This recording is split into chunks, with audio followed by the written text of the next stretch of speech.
All right, so let's start with the first chapter, revision. Okay, so first chapter अगर आपको याद है तो हमने बेसिक्स देखा था. Basics that means cloud computing का ओवरव्यू, उसके सर्विसेज क्या होते हैं, उसके मॉडल्स क्या होते हैं. ठीक है, तो ये सब हमने देखे थे. So let's revise the things again. So सबसे पहले डेफिनेशन. ओके, तो डेफिनेशन पे एक तो भी क्वेश्चन आता ही है. एंड क्लाउड का डेफिनेशन या फिर कोई भी टेक्नोलॉजी आप सीखते हो तो उसका डेफिनेशन इंपॉर्टेंट ही होता है. एक तो भी क्वेश्चन उसके बेसिस पे आपको आएगा, डेफिनेशन या फिर जो उसके फीचर्स हम बोल सकते हैं तो उसके बेसिस पे आपको एक तो भी क्वेश्चन आता है. So don't ignore the definition, standard definition specially.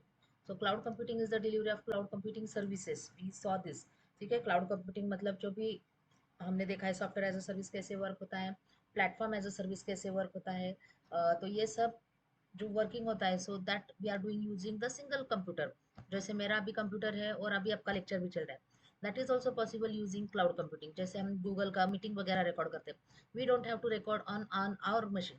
ये गूगल पे कहीं ना कहीं रिकॉर्ड होता है. मतलब कहाँ पे रिकॉर्ड होता है, तो गूगल का जो सर्वर होगा या फिर गूगल ने किसी का सर्वर लिया होगा.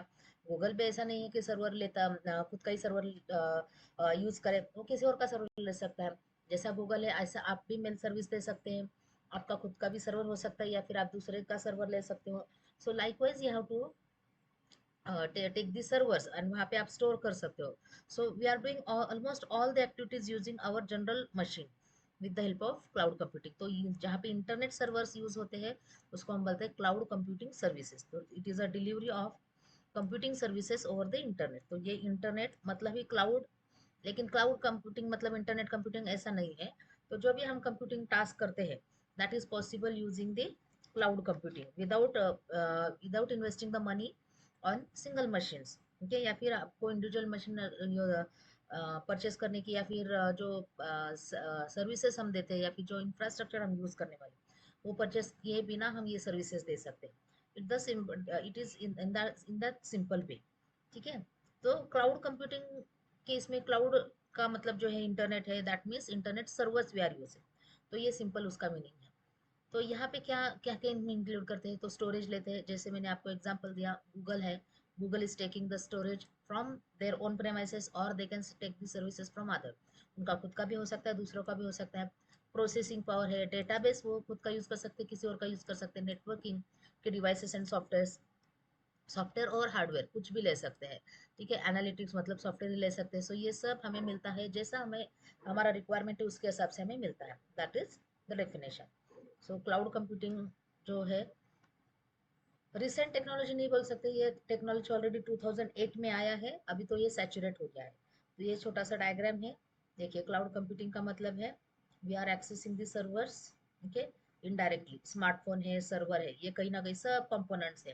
And what we are doing, mobile से कुछ लोग एक्सेप्ट कर रहे हैं, मोबाइल मतलब ही स्मार्टफोन है. ठीक है, कुछ लोग यहाँ पे डेटाबेस सर्वर है, कुछ लोग टैब से एक्सेस कर रहे हैं, कुछ लैपटॉप से एक्सेस कर रहे हैं. बट ये सब एक्सेस करने के लिए आपको कंपोनेंट्स कौन सा दिया है, कहीं ना कहीं सर्वर आपका लोकेटेड है, कहीं ना कहीं नेटवर्क कंपोनेंट्स आपके लोकेटेड है. And everything is connected and that's why we are able to access it. तो इसलिए ये डायग्राम का मतलब है कि एक सब अलग अलग स्पेस पे है. तो हम एक्सेस करें मतलब सर्वर के पास में ही नेटवर्किंग डिवाइसेस होगा, नॉट नेसेसरी, कहीं और भी हो सकता है.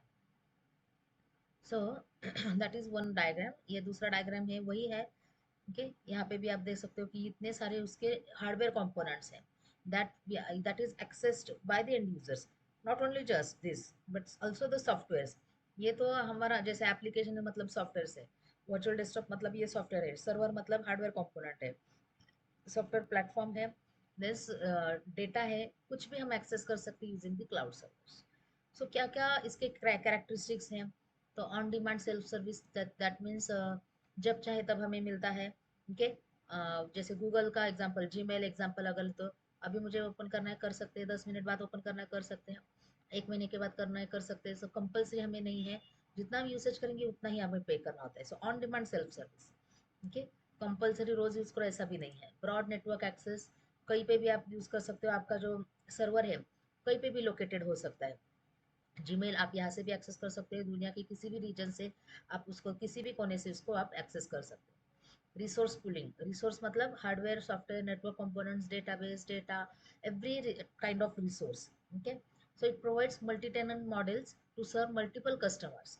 ओके, मल्टी टेनेंट का मतलब होता है कि मल्टीपल कॉपीज उसका क्रिएट किया जाता है. ठीक है, so we are accessing the resources and यहाँ पे आपका 99.99% अवेलेबिलिटी होता है। 99.99% का मतलब है 100% का मतलब है कि कभी फेलोर होगा नहीं, ऐसा नहीं है। जैसे इसका मतलब है कि for example we are accessing the mail, और ये मेल कहाँ कैसे, आपका मेल का जो सर्वर है या फिर स्टोरेज है, दुनिया के जो 5 रीजन्स है वहाँ पे स्टोर होता है। तो अगर मैं एक्सेस करूँ एशियन रीजन से एंड वहाँ पे सपोज कुछ फेल्योर आता है या फिर कुछ नेचुरल डिजास्टर्स आता है, कुछ अर्थक्वेक वगैरह आता है, और वहाँ पे जो डेटा है वो मैं एक्सेस नहीं कर पा रही, तो मुझे अनअवेलेबिलिटी नहीं दिखाएगा। जो नेटवर्क कंपोनेंट है वो क्या कर सकता है, अगर वहाँ का सर्वर रिस्पॉन्ड नहीं कर रहा है, so it will go in the different region. Europe region से भी आपको मिल सकता है या फिर किसी और रीजन से भी मिल सकता है, लेकिन आपको डेटा मिलेगा क्योंकि उसका मल्टीपल कॉपीज से क्रिएट होता है। तो इसको बोलते हैं रिसोर्स पूलिंग। रैपिड इलास्टिसिटी मतलब आपको जितना चाहिए उतना यूज करो, कम ज़्यादा। मतलब जैसे आपको इंफ्रास्ट्रक्चर सेट करना है, आपको एक आईटी कंपनी शुरू करना है वर्चुअली, ठीक है, तो ये आप सेट कर सकते हो यूजिंग एडब्ल्यूएस। और आपको अभी चाहिए, लेट्स से आपके कंपनी में अभी 5 लोग हैं, नेक्स्ट मंथ में आपके कंपनी में 50 लोग हो जाएंगे, तो 50 लैपटॉप या जैसे हम बोलते हैं, या फिर 50 वर्चुअल मशीन। 50 वर्चुअल मशीन का मतलब है 50 laptops. So every one is working on one virtual machine, ठीक है। तो वो एक मशीन से भी मिल सकता है आपको, 10 मशीन से भी मिल सकता है, that is totally on your requirement. और बाद में आपको 6 महीने के बाद वापस 5 ही मशीन चाहिए, तो आप कम ज्यादा कर सकते हो, रबर के जैसे, इसलिए बोलते हैं उसको रैपिड इलास्टिसिटी, ठीक है। एंड देन मेजर डिवाइस मतलब ये सब आपका मेजर होता है, आपने कितना लैपटॉप वहाँ पे रेंट पे यूज किया है, कितने टाइम के लिए यूज किया है, कितना कंपोनेंट्स यूज किया है, कौन सा ऑपरेटिंग सिस्टम आपने यूज किया है, ये सब आपका मेजर किया जाता है, और ये सब आपका कॉस्ट वहाँ पे कैलकुलेट होता है। So that is measured service. तो ये क्लाउड कंप्यूटिंग कब से आया था, 1960, as I told you before this also. John McCarthy करके एक पर्सन था, will increase the speed font. Okay, तो जॉन मैकर्थी करके एक पर्सन था, तो उसने ये आपको कंसेप्ट दिया है, ठीक है। तो उसने क्या बोला था कि कभी ना कभी ये जो कंप्यूटेशन है, it will be use like a public utility, ठीक है। मतलब तब ये कंसेप्ट नहीं था, क्या तब एक कंप्यूटर लेना मतलब बहुत मुश्किल था 1960 के टाइम पे, लेकिन अभी हम कैसा लेते हैं, हम एक में हमने सोचा तो दूसरे दिन हमारे घर मशीन भी आ जाता है, इतना इजी हो गया है सब, क्योंकि उतना रैपिड डेवलपमेंट भी हो गया, उसका प्राइस भी ड्रॉप हो गया, और उसका यूसेज भी बढ़ गया, उसका फंक्शनलिटी बढ़ गया। तो वो जो उसने प्रेडिक्ट किया था वो अभी सब एग्जिस्ट हो रहा है। So that is the point to tell is what he just give the theory. तब नहीं था क्लाउड कंप्यूटिंग, तब नहीं था, but still it is considered as a origin, because he predicted and the things are happening like that, ठीक है। सो 1970 के time पे आपका नेटवर्किंग आया था, और तभी वर्चुअलाइजेशन का भी कंसेप्ट आया था, ठीक है, 1970। लेकिन वो इतना नहीं था, बट वो वर्चुअलाइजेशन कंसेप्ट आने के बाद ही ये आईबीएम ने जो कुछ मशीन्स वगैरह इंट्रोड्यूस किए थे वर्चुअलाइजेशन के बेसिस पे। तब एक्चुअली क्या करते थे लोग, अलग अलग ऑपरेटिंग सिस्टम थे, विंडोज तो था ही, उसके बाद यूनिक्स ऑपरेटिंग सिस्टम था, लिनक्स बाद में आया, लिनक्स 1995 में आया था। तो ये तब actually multiple operating system use करने के लिए वर्चुअलाइजेशन का कंसेप्ट आया था, वीएमवेयर या फिर जो ओरेकल वर्चुअल बॉक्स हम बोलते हैं, ओके। तो वर्चुअल मशीन का कंसेप्ट एक्चुअली तभी इंट्रोड्यूस हो गया था। So I will mark this as a point so that you can remember. Then उसके बाद आया था इंटरनेट का जो एक्चुअल दौर है, जो 1990, पाइथन भी तभी आया था, जावा भी तभी पॉपुलर हो गया था। पाइथन डेवलपमेंट था, लेकिन जावा की वजह से पाइथन पॉपुलर नहीं हुआ, या ऐसा बोल सकते हैं कि जावा एक्चुअली वेब डेवलपमेंट के लिए था, तब वेब डेवलपमेंट बहुत ही जल्दी ग्रो हो गया, एंड वेब डेवलपमेंट की वजह से या फिर वेबसाइट करके जो कंसेप्ट आया था, उसके वजह से ना आपका जावा एक्चुअली ये जो प्रोग्रामिंग लैंग्वेज है वो पॉपुलर हो गया एकदम से, और आज भी पॉपुलर है, क्योंकि वेबसाइट डेवलपमेंट है, वेब डेवलपमेंट है, तो लोग आज भी जावा का ही नाम लेते हैं, पाइथन नहीं लेते। पाइथन, दो पाइथन इज इन डिमांड, ठीक है, लेकिन पाइथन बोलते कि रिसर्च के लिए है। पाइथन कंपेरेटिवली इजी भी है, we can use it for develop web development also, but still it is not considered in that way, ठीक है। तो अभी भी जावा पॉपुलर है। सो वो जो दौर था आपका वो 1990 था, ओके। सो तब सेल्सफोर्स जो कंपनी आई थी, तब उन्होंने सॉफ्टवेयर डिप्लॉय करना शुरू किया था, ऑनलाइन सॉफ्टवेयर। तब भी क्लाउड कंप्यूटिंग का नाम क्लाउड कंप्यूटिंग एज सच नहीं था, ग्रिड कंप्यूटिंग वगैरह था। अगर आप एज सच मतलब जो उसका नाम है ग्रिड कंप्यूटिंग, यूबीक्यूएस कंप्यूटिंग, ये अगर नाम देखोगे तो ग्रिड कंप्यूटिंग, यूबीक्यूएस कंप्यूटिंग ऐसे नाम दिया था। But software as a service concept तब आया था, बस उसको नाम नहीं दिया था software as a service, but Salesforce company था जो अभी भी है, ये जो अभी सेल्सफोर्स जो है वो प्लेटफॉर्म एज अ सर्विस में डील करती है। ठीक है, सो वो कंपनी आया था, उन्होंने कस्टमर रिलेशनशिप मैनेजमेंट, अभी भी वो टूल यूज़ करते हैं लोग, बहुत ही पॉपुलर है। सेल्सफोर्स का अगर आप कोई सर्टिफिकेशन भी करोगे तो भी आपको उसमें जॉब मिलने के ज़्यादा चांसेस हैं, तो that part is there that it is still popular too. ठीक है, तो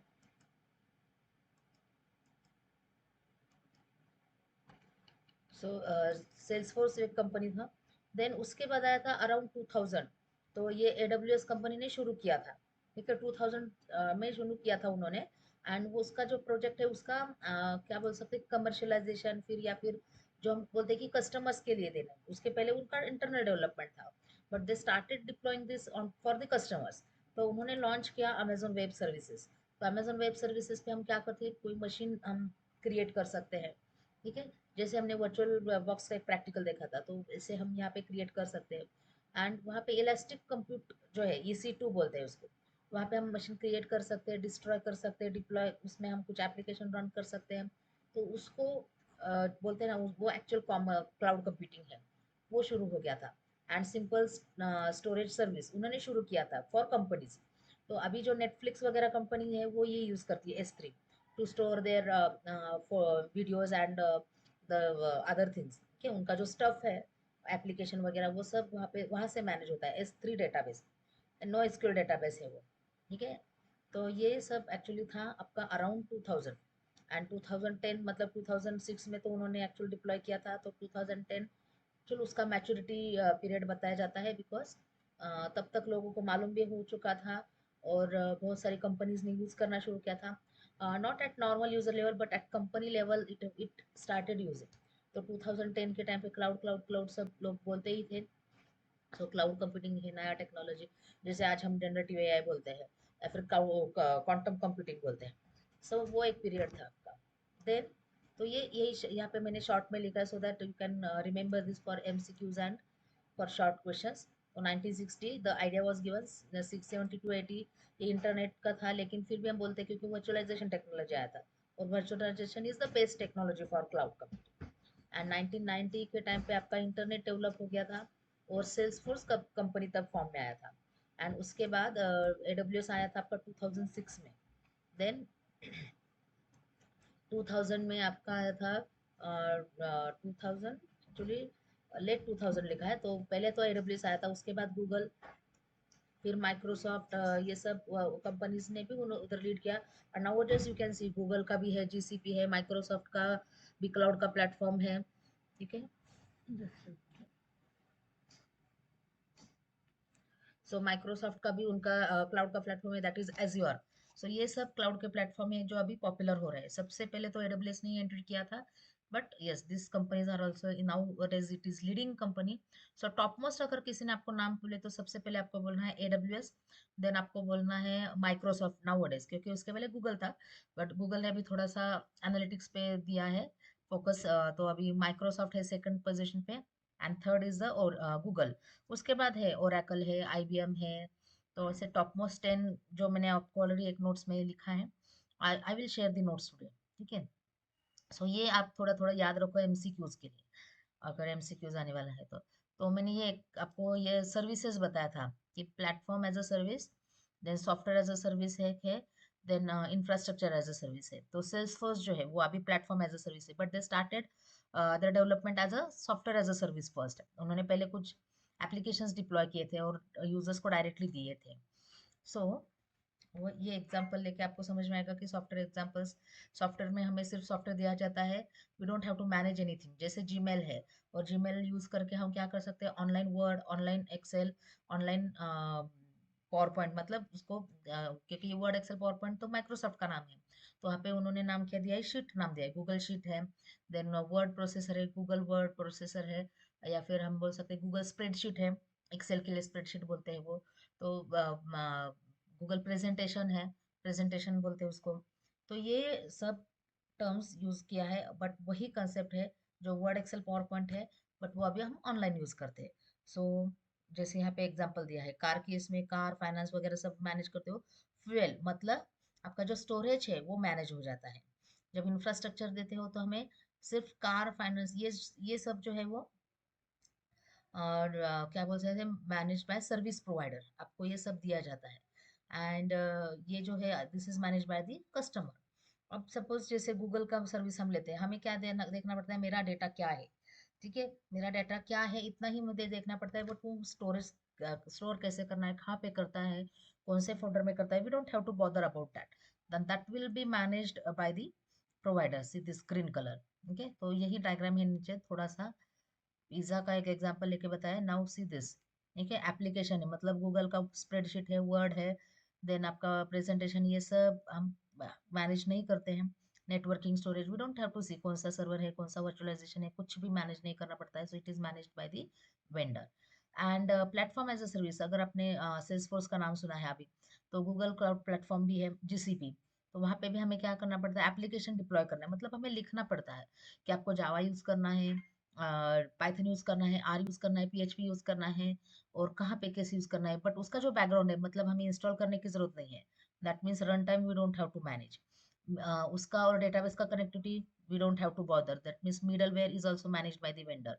operating system we don't have to see, Salesforce के पीछे कौन सा ऑपरेटिंग सिस्टम चल रहा है हमें देखने की जरूरत नहीं, हम सिर्फ आगे देखते हैं कि कौन सा लैंग्वेज यूज करना है, स्प्रिंग है या जावा है या पाइथन है, ये देखना पड़ता है। वर्चुअलाइजेशन, मतलब अलग अलग ऑपरेटिंग सिस्टम, तो जैसे मेरा विंडोज है और वो किसी दूसरे ऑपरेटिंग सिस्टम पे रन हुआ हो, we don't have to see that, ठीक है। ये स्टोर करने के लिए कौन सा सर्वर यूज होता है, कौन सा नहीं होता है, we don't have to see that. Storage, कहाँ पे उसका लोकेशन है और वो कैसे मैनेज किया है, कौन सा सॉफ्टवेयर यूज किया है, we don't have to see that. Networking, we don't have to see that, so it is totally manage by the vendor. सिर्फ हमें हमारे डेटा पे फोकस करना है और एप्लीकेशन पे। अगर मैंने गूगल स्प्रेडशीट पे कुछ एक डेटा लिखा है, तो बस मुझे उसका नाम याद रखना है, मतलब data and application, right. And then infrastructure, infrastructure में तो हमें जो दिया है सब कुछ हमें मैनेज करना पड़ता है, सिर्फ वो आपको देगा एक्सेस। फॉर एग्जांपल कि अगर एडब्ल्यूएस का सर्विसेज आप यूज करते हो, आपको बताना है कि कौन सा मशीन चाहिए, मतलब उसका आर्किटेक्चर क्या होना चाहिए, आपको 8086 वाला चाहिए बहुत पुराना, या नया मशीन चाहिए, और ये सब मशीन होते हैं कहीं ना कहीं। एडब्ल्यूएस बोलता है तो एडब्ल्यूएस के पास उतने सारे मशीन ऑलरेडी है, और हम सिर्फ उसका रेंट दे रहे हैं। तो हम अगर मुझे चाहिए एक विंडोज 95 का मशीन, एक विंडोज एक्सपी का चाहिए, मुझे अलग अलग मशीन पे काम करना है, या फिर मुझे लिनक्स का एक चाहिए, एक विंडोज का चाहिए, एक मैकओएस का चाहिए, ऐसे 3 मशीन्स चाहिए, और तीनों पे मुझे क्लाउड का एक सॉरी जावा का एक प्रोग्राम रन करके देखना है। मेरा रिक्वायरमेंट कुछ भी हो सकता है, और फिर मुझे तीनों का कॉम्बिनेशन भी करना है। सो मुझे एप्लीकेशन पे भी फोकस करना है, डेटा पे भी फोकस करना है। जावा मुझे रन करना पड़ेगा, मतलब जेआरई मुझे इंस्टॉल करना पड़ेगा। जेआरई अगर डेटाबेस डाल रहे हैं तो उसका कनेक्टिविटी भी देना पड़ेगा। कौन सा ऑपरेटिंग सिस्टम पे चाहिए, तो जैसे मैंने आपको बताया था कि विंडोज आपको सिलेक्ट करना है, मैकओएस आपको सिलेक्ट करना है, लिनक्स आपको सिलेक्ट करना है, वो सिर्फ आपको देगा इंस्टॉल करके। तो इसके पीछे ही आर्किटेक्चर, वर्चुअलाइजेशन वो खुद करेगा, सर्वर वो मैनेज करके देगा, स्टोरेज वो मैनेज करके देगा, नेटवर्किंग भी वो खुद देखेगा। वो देखेगा मतलब क्लाउड देखेगा, क्लाउड प्रोवाइडर, ओके। तो दैट इज द थिंग। और इस ये सब क्लाउड का सर्विसेज है, और इसके पहले हम क्या करते थे, everything was taken care by the user. जैसे हमारे कॉलेज में सर्वर है, तो हमें ही देखना पड़ता है कौन सा सर्वर है, उस पर क्या डालना है, उस पर डेटा कैसे स्टोर करना है, फोल्डर वाइज स्टोर करना है, या किस कैसे कुछ और मेथड यूज करना है, वगैरह वगैरह। सो यही एग्जांपल आपको यहाँ पे दिया है as a pizza as a service के हिसाब से। और कार एज मतलब खुद का कार है तो हमें सब कुछ मैनेज करना पड़ता है, ठीक है। सो ये है कार ओन, खुद का कार है। रेंट पे कार लिया है तो हमें कार, उसका कार कैसे लिया वो देखने की जरूरत नहीं, कार का प्राइसिंग देखने की जरूरत नहीं। लेकिन कार ठीक से नहीं चल रहा है तो हमें करने उसको थोड़ा सा ठीक ठाक करना पड़ता है, उसका पेट्रोल देखना पड़ता है, उसका इंश्योरेंस रोड टैक्स वगैरह देना पड़ता है, ठीक है। तो इसे एक एग्जाम्पल दे के बताया है कि how this services are different, ठीक है। सो ये एग्जाम्पल आप पहले पढ़ो, फिर आप उसका सर्विसेज देखो, then you will understand this. So types of cloud services, software as a service, platform as a service, infrastructure. ऐसे तो बहुत सारे सर्विसेज हैं, बट ये मेन सर्विसेज है, ठीक है। सॉफ्टवेयर, प्लेटफॉर्म एंड इंफ्रास्ट्रक्चर, आप इंफ्रास्ट्रक्चर के लेवल से भी जा सकते हो, या फिर सॉफ्टवेयर के लेवल से भी जा सकते हो, top to bottom, bottom to top. Then deployment models, तो उसके डिप्लॉयमेंट मॉडल्स है private, public, hybrid and community. तो प्राइवेट मॉड्यूल मतलब क्या होता है, प्राइवेट क्लाउड, जैसे अगर मेरे कॉलेज का मैं कुछ डेटा स्टोर कर रही हूँ, और मुझे स्टोर करना है ऑफ कोर्स इंटरनेट पे ही, क्लाउड पे ही स्टोर करना है, but what I want is कि वो डेटा मुझे किसी को एक्सेसिबल ही नहीं करने देना। तो मैं AWS का सर्विसेज ले सकती हूँ, और मुझे लेट से क्वेश्चन पेपर स्टोर करना है, नोट्स स्टोर करना है, तो उस मशीन पे मैं क्या करूँगी, एक फोल्डर करूँगी जो फोल्डर या फिर वो मशीन इटसेल्फ वो शेयर्ड होगा सिर्फ फैकल्टीज के ग्रुप में। और उसको हम क्या करेंगे, हमारे पर्पस के लिए यूज करेंगे, उसका एक्सेस ना हम स्टूडेंट को देंगे ना किसी और को देंगे। तो उसको बोल सकते हैं हम प्राइवेट क्लाउड। तो एक पर्टिकुलर ऑर्गेनाइजेशन अगर आपका खुद का क्लाउड क्रिएट करता है, तो हमारी कॉलेज के प्रीमाइसेस में वो क्लाउड मैं सेट करूंगी so that I can access it from my home. ठीक है, तो उसको बोलते हैं प्राइवेट क्लाउड। पब्लिक क्लाउड मतलब जैसे गूगल वगैरह हम यूज करते हैं, हमें मालूम नहीं कि कहाँ पे स्टोर किया है। ठीक है, तो हमारा डेटा जो है ऑफकोर्स वहाँ पे सिक्योरिटी वगैरह रहता है, we can set the security, but public cloud का मतलब होता है वो कहीं पे भी स्टोर है, तो उसका जैसे भी थोड़ा सा सिक्योरिटी कम ही रहता है, because it is a public storage, या फिर हम बोल सकते हैं कि it is accessible to everyone. तो थोड़ा सा वहाँ पे सिक्योरिटी का प्रॉब्लम हो सकता है, अभी होता नहीं है बट हो सकता है। एंड देन हाइब्रिड क्लाउड, तो हाइब्रिड क्लाउड हम क्या करेंगे, कॉलेज का ही मशीन्स है, और उसमें हम क्या करेंगे, कुछ पार्ट हम जो है मतलब जैसे 10 मशीन्स का मैंने क्लाउड बनाया, क्लाउड का नेटवर्क बनाया, तो उसमें से जो 5 मशीन्स है वो उसमें हम सब टीचर्स का रिकॉर्ड स्टोर करेंगे, नोट्स वगैरह, क्वेश्चन पेपर्स एंड ऑल। तो वो आपको स्टूडेंट्स को एक्सेसिबल नहीं होगा। लेकिन कुछ इसमें हम क्या करेंगे, स्टूडेंट्स का प्रोफाइल हम क्रिएट करते हैं, नहीं, प्रोफाइल भी हम प्राइवेट क्लाउड में ही रखेंगे, बट लेट्स से नोट्स वगैरह हम क्रिएट करते हैं, या फिर आपको कुछ कोर्स मटेरियल देना है, एप्लीकेशन के डिटेल्स देने हैं, तो ऐसा कुछ मटेरियल अगर हमने स्टोर किया है, या फिर कुछ कॉलेज के फंक्शंस की फोटोग्राफीज जो स्टूडेंट्स को देना है, कुछ भी जो हमें दूसरों को शेयर करना है हमारी कम्युनिटी के हिसाब से। ठीक है, तो उसको हम बोल सकते हैं हाइब्रिड क्लाउड, क्योंकि वहाँ पे दोनों का मिक्सचर है। एंड कम्युनिटी क्लाउड मतलब जैसे सिर्फ पुणे के लेडीज का एक जैसे ग्रुप है फेसबुक पे, तो ऐसे मैं क्या कर सकती हूँ, लेडीज लेडीज का एक ग्रुप बना सकते हैं, या फिर जैसा हम बोलते हैं ना कम्युनिटी है, मेरे ही क्या बोल सकते हैं, रिसर्चर का मैंने ग्रुप किया है, या फिर क्लाउड लर्नर्स का मैंने ग्रुप किया है, और वो सब हम क्या कर रहे हैं, क्लाउड का कुछ सर्विसेज है वो एक्सेस कर रहे हैं। या फिर हम डेटा साइंस पढ़ रहे हैं तो डेटा साइंस का एक ग्रुप्स है। तो ऐसे अलग अलग ग्रुप हो सकता है। ठीक है, या फिर हम एक कॉमन प्रोजेक्ट पे काम कर रहे हैं, तो ये ऐसा कम्युनिटी क्लाउड हम कहाँ पे सेट कर सकते हैं, this is not, the community cloud is like a private cloud only. लेकिन ये जो रहता है एक जगह पे नहीं, इसका जो मशीन है वो पूरे वर्ल्ड वाइड में कहीं पे भी हो सकता है, बट इट इज कनेक्टेड। ठीक है, तो उसको बोलते हैं कम्युनिटी, क्योंकि कम्युनिटी का मतलब कि वो एक ऑर्गेनाइजेशन नहीं है, और ये लोग कहीं ना कहीं हर जगह पे स्प्रेडेड होते हैं। जैसे फॉर एग्जांपल मेरे कास्ट के लोग हैं, उसका मुझे एक जो रिकॉर्ड है वो क्लाउड पे रखना है, so I can create a community cloud. So community cloud is nothing but specific type of private cloud only, but the locations can be anywhere. So that is the thing. तो यहाँ पे उसका description है, public cloud मतलब जो AWS का हम services access करते हैं, ये सब पब्लिक क्लाउड है। ठीक है, EC2, S3, RDS, ये जो कुछ नाम यहाँ पे लिस्ट आउट किया है, जब ये आप एग्जीक्यूट करोगे प्रैक्टिकली तब आपको समझ में आएगा। Azure is also public cloud, क्योंकि वहाँ पे अगर कुछ सर्विस है पब्लिक क्लाउड पे ही जाएगा, वो कहीं पे भी स्टोर करता है। गूगल क्लाउड प्लेटफॉर्म, यहाँ पे भी आपका जो डेटा जो आप स्टोर करने वाले हो गूगल पे, अगर आप कुछ एक्सेस कर रहे हो तो। ठीक है, someone is joining I think. Okay, alright. So IBM cloud है, तो जो मैंने बोला था आपकी फोर्थ आपका IBM क्लाउड है, ओरेकल क्लाउड है, this 5 names at least you should remember. तो ये सब आपका पब्लिक क्लाउड पे ही डेटा स्टोर होता है, क्योंकि हम ये पब्लिकली एक्सेस कर रहे हैं, किसी भी कोई भी एक्सेस कर सकता है। तो अगर आप भी आपका कोई अकाउंट सेट करते हो जीमेल से या फिर किसी भी दूसरे आईडी से, तो वो बन जाता है आपका पब्लिक, क्योंकि आपने कभी अभी आप किसी भी ग्रुप में अटैच नहीं हो जो क्लाउड पे है। So it is nothing but public cloud. जैसे हम सिंगल पर्सन बोलते हैं ना, सिंगल पर्सन अगर मार्केट में घूम रहा है, that means it is a public cloud. कोई कहीं भी जा सकते हो आप, कोई भी शॉप पे जा सकते हो, तो आप बाउंड नहीं हो कि कुछ एक पर्टिकुलर शॉप के लिए, या फिर वो शॉप किसी लिमिटेड ग्रुप ऑफ पर्सन के लिए बाउंड नहीं है। इसको बोलते हैं पब्लिक क्लाउड। तो ये this is like a market, and you are the client, मतलब यू आर द कस्टमर, तो आप कहीं पे भी जा सकते हो। तो आप IBM के पास जा सकते हो, AWS के पास जा सकते हो, ओरेकल के पास जा सकते हो, अलीबाबा क्लाउड है, बहुत सारे हैं, ये सब पब्लिक क्लाउड है। तो यहाँ से आपको क्या करना है, ऑफ कोर्स वहाँ पे आप सिक्योरिटी वगैरह सेट कर सकते हो, यहाँ से डिमांड करके आप आपके कंपनी का भी रिकॉर्ड क्रिएट कर सकते हो on cloud using private cloud, but by default it is a public cloud.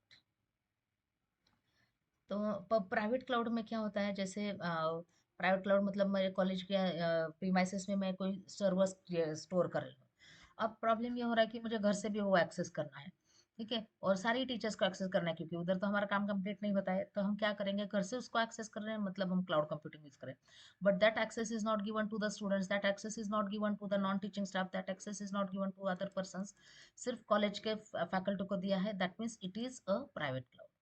ठीक है, तो VMware का अगर हम कुछ नेटवर्क क्रिएट करते हैं, ठीक है, देन एज्योर स्टैक अगर यूज हम करते हैं, तो वो भी आप यूज कर सकते हो for private cloud setup. Open stack, open stack भी है, उसके पहले नेबुला स्टैक करके था जब मैंने किया था, ठीक है, ओपन स्टैक तो बाद में आया। देन IBM क्लाउड प्राइवेट है, तो ये भी यहाँ से भी आप क्या कर सकते हो, आपका खुद का प्राइवेट क्लाउड क्रिएट कर सकते हो। Then Red Hat OpenShift है, ये बहुत सारे एग्जांपल्स है, but at least 2 3 you should remember. So ये है आपका प्राइवेट क्लाउड। अब प्राइवेट क्लाउड का ही एक स्पेसिफिक टाइप है, स्पेसिफिक टाइप बोल रही हूँ, मतलब community cloud is not the public cloud, ठीक है। तो जैसे कि मैंने बताया कि लेडीज लोगों का एक ग्रुप है, तो ये सारे लेडीज मेरे घर में तो नहीं रहते, मेरे एरिया में भी नहीं रहते, मेरे सिटी में भी नहीं रहते, तो ये सारे लेडीज कहाँ पे हैं, पूना के बहुत अलग अलग रीजन्स में है, लेकिन उनका एक ग्रुप है। और वो कैसे हम एक्सेस कर रहे हैं उसको, तो हम क्या कर रहे हैं, एक ग्रुप क्रिएट कर रहे हैं, या फिर हम एक मशीन ले रहे हैं, एक या फिर 10 मशीन ले रहे हैं, और वो मशीन का आईडी हम क्या कर रहे हैं, ये 4 10 लोगों में सेट कर रहे हैं, 10 या फिर 100 जो लोग 100 लोगों का जो ग्रुप है, 100 लेडीज का ग्रुप है, तो ये 100 लेडीज कहाँ से एक्सेस कर रहे हैं, पूरा पुणे में से कर रहे हैं, या फिर आउटसाइड भी पुणे कर सकते हैं, बट ये सब कहाँ पे स्टोर किया है, एक पर्टिकुलर मशीन पे, AWS के जो डेटा सेंटर्स है, वहाँ का एक मशीन हमें असाइन किया है, वहाँ पे हमारा से डेटा स्टोर है, हम उसको एक्सेस कर रहे हैं दुनिया के किसी भी रीजन में। क्लाउड का यही तो इम्पोर्टेंट है, इम्पोर्टेंट पॉइंट है कि वो हम किसी भी रीजन से एक्सेस कर सकते हैं हमारा डेटा। तो गूगल ड्राइव पे, वन ड्राइव पे जो हम बोलते हैं, दैट इज क्लाउड, ठीक है। तो हम उसको एक्सेस कर रहे हैं, उसको बोलते हैं community cloud, because here multiple persons, ठीक है, मतलब group of people are accessing it, that means are accessing the क्या बोल सकते हैं, group of servers, and that people may not be from the same company, that people may not be from same family, that people may not be from same country, same city, या कहीं से भी belong करते हो, लेकिन उनके बीच में कुछ कनेक्शन है, जो उसको बोलते हैं कम्युनिटी है, and they can create their own private cloud setup, उसको बोलते हैं कम्युनिटी क्लाउड। तो ऐसे कौन से हैं, गवर्नमेंट का एक क्लाउड है, जो सिर्फ गवर्नमेंट के पर्सन ही उसको एक्सेस कर सकते हैं, US फेडरल का है, या पे एग्जांपल दिया, इंडिया का भी है, ठीक है। देन हेल्थ केयर कम्युनिटी का क्लाउड है, तो कौन सा है ये, हेल्थ इंफॉर्मेशन ट्रस्ट अलायंस करके उनका क्लाउड है, तो उनके ही एम्प्लॉयज उसको एक्सेस कर सकते हैं। देन एजुकेशन कम्युनिटी क्लाउड है, internet two plus net plus services, जो उनका एग्जाम्पल है, मतलब उनका ऑब्जेक्टिव है, वो वहाँ पे सेट करते हैं। देन फाइनेंशियल सर्विसेज होते हैं बहुत सारे, ठीक है, उनका भी एक ग्रुप है, फाइनेंशियल इंडस्ट्री रेगुलेटरी अथॉरिटी, बहुत सारे ग्रुप्स है, यहाँ पे कुछ लिस्ट आउट किया है, ठीक है। तो सेल्स फोर्स का भी एक नॉन प्रॉफिट क्लाउड है, यूरोपियन ग्रिड इंफ्रास्ट्रक्चर, ये भी एक आपका रिसर्चर्स का है, रिसर्च के तो बहुत सारे हैं, बट ये एक एग्जांपल यहाँ पे दिखाया है। So that is community cloud. अब जाते हैं हाइब्रिड क्लाउड की तरफ। हाइब्रिड क्लाउड कुछ अलग नहीं है, प्राइवेट प्लस पब्लिक, ठीक है, या फिर प्राइवेट प्लस कम्युनिटी। कम्युनिटी थोड़ा सा पब्लिक, कम्युनिटी क्लाउड जो है वो थोड़ा सा हाइब्रिड क्लाउड ही है, लेकिन उसमें एक कम्युनिटी करके एक फीचर है।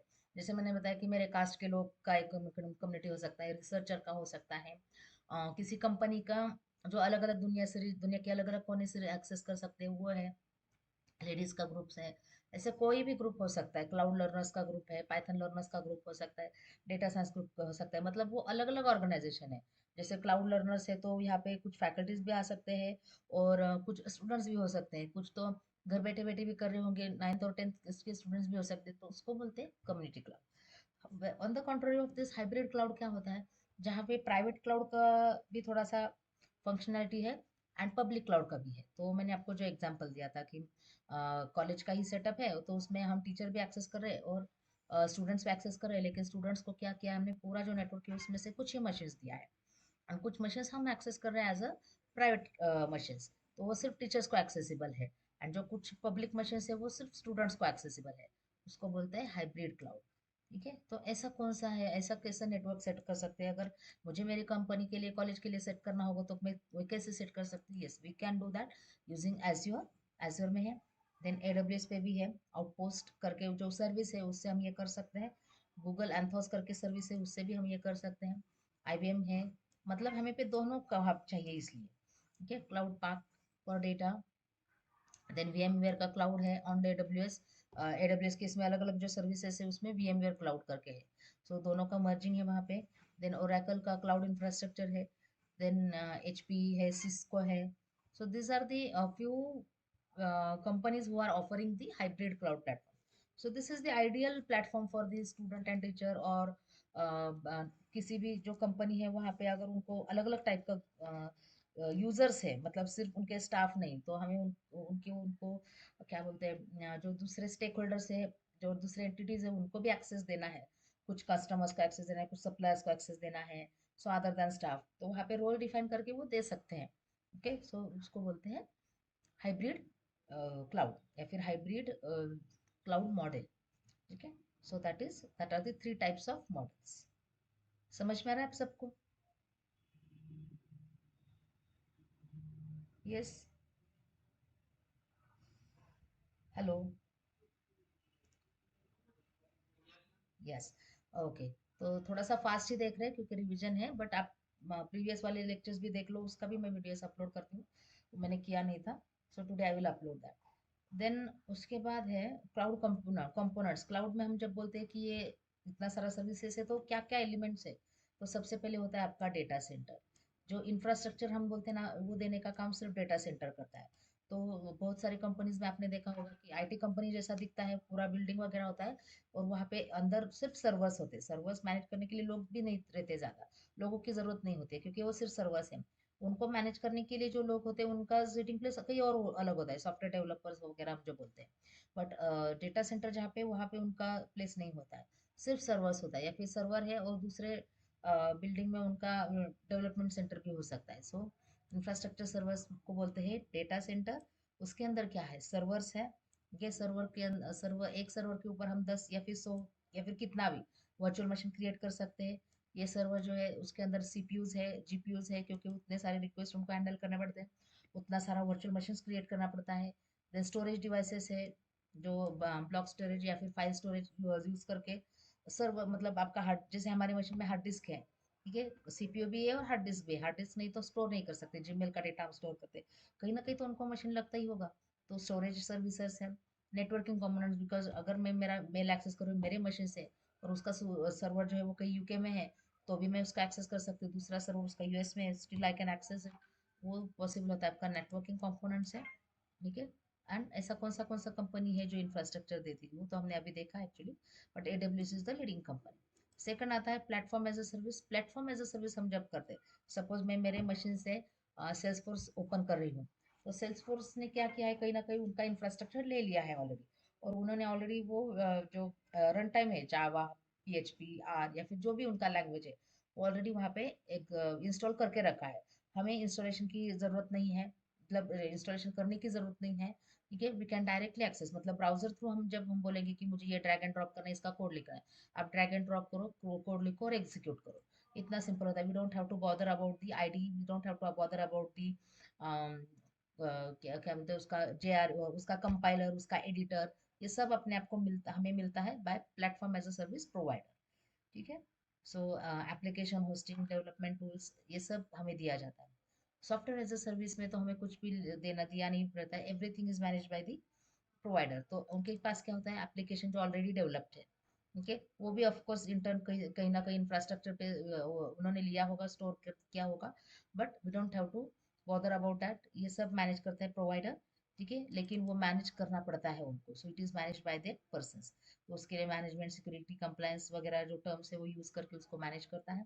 सो ऐसा कौन सा है, Google work space, office 365 and Salesforce, ये कंपोनेंट्स है उसके।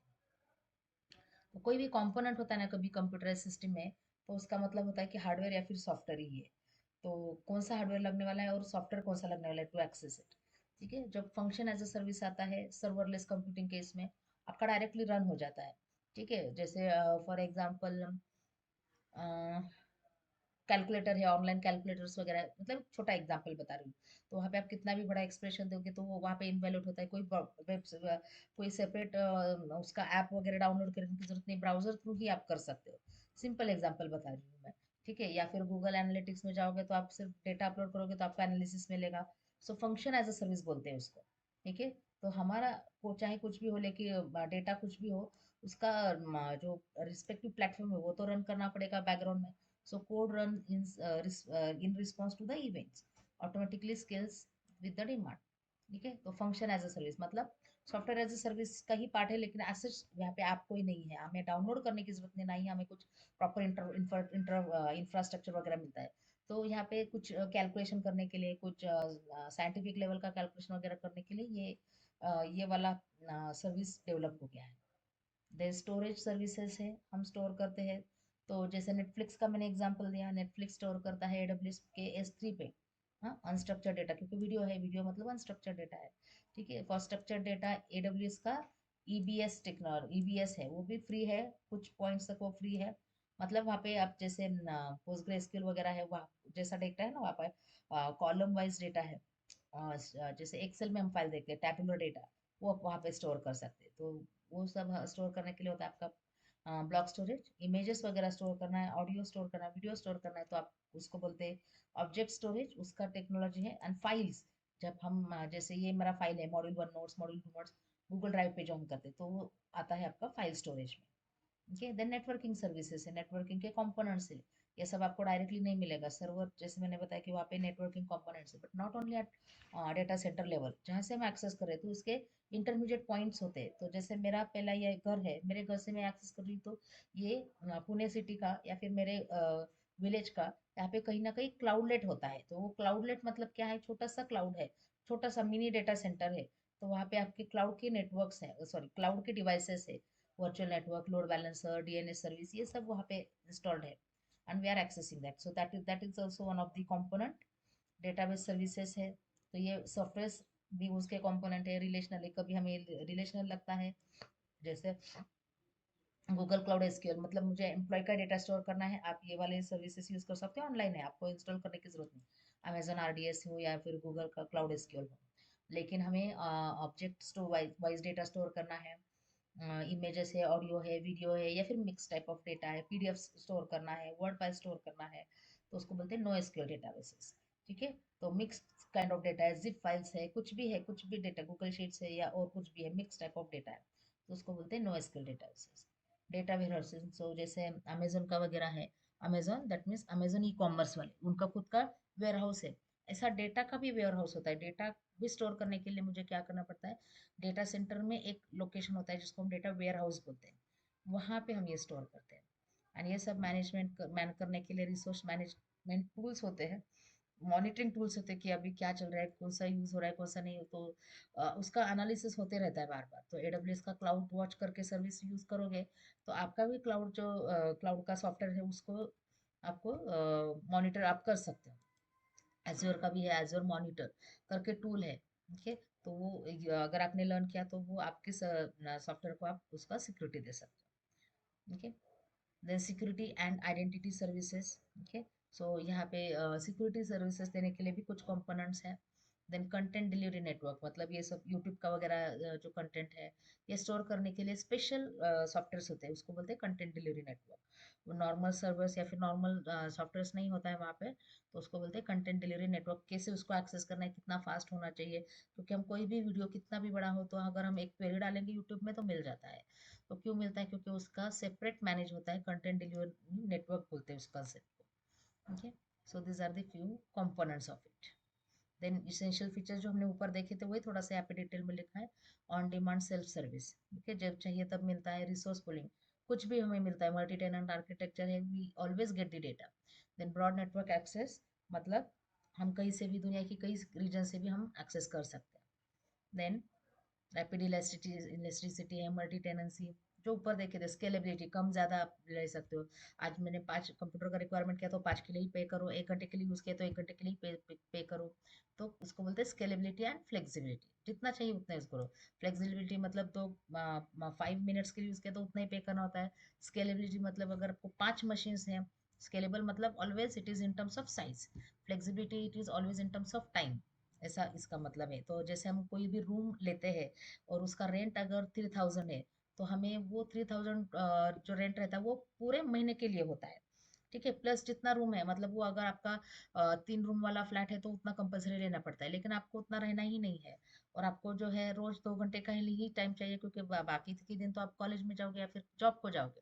लेकिन हम रेंट पे जब रूम लेते हैं तो ऐसा नहीं होता है, राइट। बट जो रूम, मतलब ये जो पॉइंट इंडिकेट करता है कि आपको 2 घंटा रहते हैं तो उतना ही पे करना होता है। आप अगर मैं पूरा मतलब एक ही रूम यूज करने वाले तो उतना ही पैसा देना पड़ता है। बाकी का रूम आपको दिया भी नहीं जाएगा और वो शेयर हो जाएगा किसी और में। तो इस पॉइंट को याद रखिए, आप पॉइंट याद रखो, स्केलेबिलिटी एंड फ्लेक्सिबिलिटी। तो यहाँ पे भी हम क्लाउड का क्या करते हैं, इंफ्रास्ट्रक्चर, पूरा इंफ्रास्ट्रक्चर। एक मशीन लेते हो आप, तो आपने सिर्फ 5-10 मिनट्स के लिए यूज़ किया और उसमें आप डेटा स्टोर किया है। कितना डेटा स्टोर किया है, 1 GB का डेटा स्टोर किया, तो 1 GB के लिए ही पे करूँ 1 महीने के लिए अगर आप स्टोर कर रहे हो तो। और आपने मशीन कितने टाइम के लिए यूज़ किया है, 5 मिनट्स के लिए, तो मशीन का रेंट आपको 5 मिनट्स का ही देना पड़ेगा। ऑफ कोर्स डेटा आपने 1 महीने के लिए स्टोर किया तो 1 महीने का डेटा रेंट देना पड़ेगा। 10 दिनों के लिए स्टोर किया है तो 10 दिनों का देना पड़ेगा। That is flexibility, size and time, इस हिसाब से हो। देन सिक्योरिटी है। सिक्योरिटी मतलब यहाँ पे जो आपका डेटा है वो आपको विद सिक्योरिटी दिया जाता है, so we don't have to bother about data violation. Then cost efficiency, क्योंकि हमें जितना चाहिए हम उतना लेते हैं। प्राइस जो रहता है उसका पे एज यू गो मॉडल है, ठीक है। ऑटोमेटेड मैनेजमेंट, ठीक है, हमें कुछ मैनेज करने की जरूरत नहीं, क्लाउड अपने आप मैनेज करता है। ग्लोबल रीच, मतलब दुनिया के किसी भी रीजन से हम उसको एक्सेस कर सकते हैं। Okay. Then resilience and redundancy, okay, मतलब हमें यहाँ पे जो है मल्टीपल रीजन्स में उसका डेटा आपका स्टोर किया है, इसलिए आपको फेल्योर का प्रॉब्लम्स आता है, बट आपको आपका डेटा मिल जाता है। 99.99% उसका अवेलेबिलिटी का गारंटी है, ठीक है। सो ये यहाँ पे दिया है। And cloud providers, last point आपके इसमें था कि क्लाउड प्रोवाइडर्स जो है उनका और ट्रेडिशनल आईटी प्रोवाइडर्स, मतलब ट्रेडिशनल मतलब हमारे जैसे मेरे कंपनी में या फिर मेरे कॉलेज में ही सर्वर्स है। और क्लाउड से क्या फ़ायदा होता है, तो सबसे पहले तो कॉस्ट है। हमें जितना चाहिए उतना है, मतलब कॉस्ट हमेशा कम ही लगता है, ठीक है। और देन स्केलेबिलिटी, मतलब हमें जितना चाहिए उतना ही यूज़ करो, इलास्टिसिटी आर्किटेक्चर बोलते हैं। लेकिन यहाँ पे कैसा है, ठीक है, पहले तो हम पूरा सर्वर यूज़ नहीं करेंगे, पहले तो 10 GB है, 5 GB है, उतना यूज़ करेगा। लेट से मेरे इसमें 100 GB मैंने लिया है, तो एक दिन मैंने 1 GB यूज़ किया है, मतलब 99 GB मेरा वेस्ट हो रहा है। तो जब ये करेंगे तब कभी ना कभी तो वो फुल हो जाएगा। 100 GB हो गया तो उस सर्वर को हम एक्सेस नहीं कर सकते, हमें उसको एक्सपांड करना पड़ता है। एक्सपांड करना मतलब और कॉस्ट देना पड़ता है। ये होता है अगर मेरे पास सर्वर है तो। अब ऑन द कॉन्ट्री ऑफ दैट, अगर क्लाउड प्रोवाइडर्स है, मतलब क्लाउड सर्वर्स में ले रही हूँ, तो मुझे देखने की जरूरत नहीं, मुझे देखने की जरूरत ही नहीं कि ये कहाँ पे स्टोर करेगा, एक सर्वर यूज करेगा या 10 सर्वर यूज करेगा, मुझे स्टोर करना है बस, और मेरा डेटा मिलेगा, दैट्स इट। बाकी का ये सब खुद मैनेज करता है, cloud itself is managing all the things. Flexibility है, कितना कितना भी एक्सेस करो, कितने भी टाइम के लिए एक्सेस करो, कितने भी टाइप के डिवाइसेस एक्सेस करो, ठीक है। मतलब आपको एक टेस्ट करना है अलग अलग ऑपरेटिंग सिस्टम पे, तो आप वैसा मशीन ले लो। आपको एक टैब पे चाहिए, एक मोबाइल पे चाहिए, एक मशीन पे चाहिए, अलग अलग टाइप के डिवाइस पे चाहिए, तो भी आपको या क्लाउड से ले सकते हो। ओके, उसके लिए आपको आईओटी का लेना पड़ेगा। IoT is nothing but next version of cloud computing model. तो हमें मैनेज करने की ज़रूरत नहीं है क्लाउड केस में। अगर हमारा इन हाउस है तो इन हाउस केस में हमें मैनेज करने की ज़रूरत होती है। Security, we don't have to bother it about it, ठीक है। कस्टम सिक्योरिटी, मतलब यहाँ पे हमारा जो सिक्योरिटी हमें खुद देखना पड़ता है कि कौन सा सिक्योरिटी का सिस्टम हमें यहाँ पे यूज़ करना पड़ेगा। देन रिलायबिलिटी है, देन परफॉर्मेंस है, ऑप्टिमाइज परफॉर्मेंस, क्योंकि ऑलरेडी सब टेस्टेड हुआ है। और यहाँ पे कैसे हमारा परफॉर्मेंस कम होता है, जैसे जैसे हमारा डेटा बढ़ता है तो थोड़ा सा कंस्टेंट आता है और हमारा परफॉर्मेंस कम होते जाता है। एग्जाम्पल्स, ठीक है, AWS है, एज्योर है, ये हम यूज़ करते हैं। और ये एग्जाम्पल मतलब हमारा खुद का data centre, on premises data centres, ठीक। अब ये जो मैंने आपको बताया था हिस्ट्री कि क्लाउड कंप्यूटिंग के पहले क्या था, तो डिस्ट्रीब्यूटेड कंप्यूटिंग था। इंटरनेट जब आया था तब जो डेवलपमेंट हुआ था उसके पहले, और डिस्ट्रीब्यूटेड कंप्यूटिंग था। तो ये इंटरनेट सॉरी क्लाउड कंप्यूटिंग ही है, लेकिन उसका नेम चेंज होते रहता है, ठीक है। जैसे टीवी है तो टीवी का थोड़ा सा आर्किटेक्चर भी चेंज होता है, तो पहले सिर्फ टीवी बोलते थे, ब्लैक एंड व्हाइट टीवी बोलते थे, फिर कलर टीवी बोलने लगे, लेकिन है तो टीवी का ही टाइप्स। तो ब्लैक एंड व्हाइट आ गया, मतलब ब्लैक एंड व्हाइट के बाद कलर टीवी आ गया, मतलब वो टेक्नोलॉजी चेंज हो गया। उसके बाद एलसीडी टीवी आ गया, फिर एलईडी टीवी आ गया, फिर अभी टच पैनल वाला आ रहा है, अभी पैनल बोलते हैं लोग टीवी के जगह पे, बट है तो टीवी। बट मतलब सर्विसेज भी आपका चेंज होते रहता है, और आपका मेन कॉन्सेप्ट वही है, ठीक है। लेकिन आपका सर्विसेज चेंज होता है, इसलिए टर्मिनोलॉजी भी चेंज होता है। तो डिस्ट्रीब्यूटेड कंप्यूटिंग पहले था, तब भी लोग यूज ही करते थे एज अ, जैसे हम आज यूज कर रहे हैं। सिर्फ कॉमन मैन के तरफ ये ज्यादा ये बाद में आता है, तब आपका एक्चुअल टर्मिनोलॉजी चेंज होता है। ग्रिड कंप्यूटिंग तो अलग अलग टाइप के सर्विसेज आ गए, तब उसको क्लाउड कंप्यूटिंग नाम दिया। देन जब ऑपरेटिंग सिस्टम लोग मतलब जब हम भी यूज करते थे, तो वर्चुअलाइजेशन कंसेप्ट था। अलग अलग ऑपरेटिंग सिस्टम्स मुझे यूज करना है एक ही मशीन पे, so it was virtualization concept. And then utility computing आ गया, फिर यूटिलिटी कंप्यूटिंग के बाद डायरेक्टली ये स्विच हो गया आपका क्लाउड पे। ओके, उसके बाद वेब सर्विसेज आ गया था। तो सोप या फिर रेस्ट आर्किटेक्चर अगर आपने कभी पढ़ा होगा, तो नहीं पढ़ा है तो आप थोड़ा सा गूगल कर सकते हो, आप देख लो कि ये क्या है। But it was the services where we can access everything from the Google, from the web. मतलब हम किसी मशीन, मेरे कॉलेज का मशीन पे मैं एक्सेस कर सकती थी। एफटीपी सर्वर, एफटीपी कमांड दिया तो using the protocol FTP colon colon let's say, और एक मैंने आईपी एड्रेस दिया, तो मेरे कॉलेज का मशीन भी दिखेगा, तो उसको बोलते हैं वेब सर्विसेज। इंटरनेट टेक्नोलॉजीज, फिर इंटरनेट का ज़्यादा यूसेज हो गया and software as a service, छोटे छोटे सॉफ्टवेयर मिलने लगे, तो software as a service develop हो गया। फिर पैरेलल कंप्यूटिंग आ गया। Okay, multiple components, multiple machines पे हम क्या कर सकते हैं, हमारा जो सॉफ्टवेयर है वो रन कर सकते थे, या फिर जो हमारा टास्क है वो रन कर सकते थे, उसको बोलते हैं पैरेलल कंप्यूटिंग। एंड देन आपका आ गया था अमेजन वेब सर्विसेज। सो ये, उसके बाद गूगल आया, बट मैंने बताया कि गूगल तो अभी नहीं है, अभी सेकंड रैंक पे आपका माइक्रोसॉफ्ट है। वर्चुअल प्राइवेट सर्वर्स आया था। ओके, तो ये यहाँ पे जस्ट उसका इवोल्यूशन ईयर दिया है। Okay, so that is the first chapter, that's all about the first chapter. थोड़ा सा फास्ट ही लिया है हमने, बट ये सब है आपका फर्स्ट चैप्टर। समझ में आ रहा है सबको? Yes, are you all getting? Okay, so yes, ये पीपीटी नहीं, ये वर्ड का ही डॉक्यूमेंट है। यस, मैं आज ही शेयर करती हूँ आपको चारों ही सब क्या बोलते हैं, इसका नोट्स देती हूँ, सो that you can refer it. Okay, और जस्ट मिनट में